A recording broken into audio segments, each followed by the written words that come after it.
T20 உலகக்கோப்பை தொடர்ல Australia அணிக்கு இந்திய கிரிக்கெட் அணி மிக பெரிய சவாலா இருக்கும்னு ஆஸ்திரேலியா முன்னாள் கேப்டன் மைக்கேல் கிளார்க் தெரிவிச்சிருக்காரு.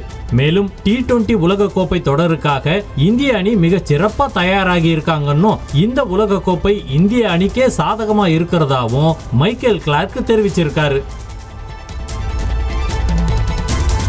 ஜூன் 2ஆம் தேதி தொடங்க இருக்கும் T20 உலகக்கோப்பை தொடர்ல ஆஸ்திரேலியா அணியோட அதிரடி பேட்ஸ்மேன் டிராவிஸ் ஹெட் அதிக ரன் எடுப்பாருன்னு கணிச்சிருக்காரு ஆஸ்திரேலியா அணியோட முன்னாள் கேப்டன் ரிக்கி பாண்டிங்.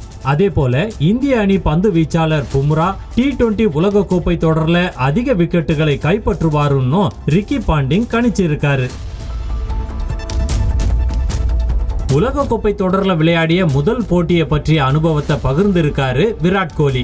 2011ஆம் ஆண்டு பங்களாதேஷ் அணிக்கு எதிரான போட்டி தான் உலகக்கோப்பை தொடர்ல நான் விளையாடிய முதல் போட்டி.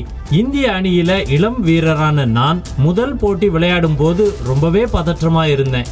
அப்படி இருந்தாலும் உலகக்கோப்பையில விளையாடுறேன் என்ற உற்சாக உணர்வு எனக்குள்ள இருந்ததுன்னு தெரிவிச்சிருக்காரு விராட் கோலி.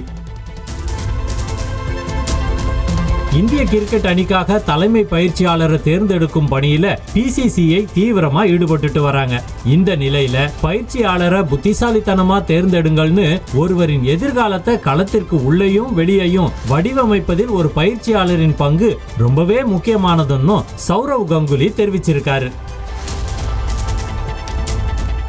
உலக கோப்பைக்கான இந்திய அணியில இடம்பெற்றிருப்பது மிகவும் உணர்ச்சிகரமான ஒன்றா தனக்கு இருந்தாலும் உலக கோப்பை அணியில இடம்பெறுவேன் என்பதை நான் எதிர்பார்க்கலன்னு தெரிவிச்சிருக்காரு சஞ்சு சாம்சன். இந்திய அணியில தேர்வு செய்யப்படுவதற்கு வாய்ப்பு குறைவுன்னு தமக்கு தெரிஞ்சதாவும் உலக கோப்பை அணியில இடம்பெறுவதற்காகத்தான் IPLல மிக சிறப்பா விளையாடினேன்னு சஞ்சு சாம்சன் தெரிவிச்சிருக்காரு.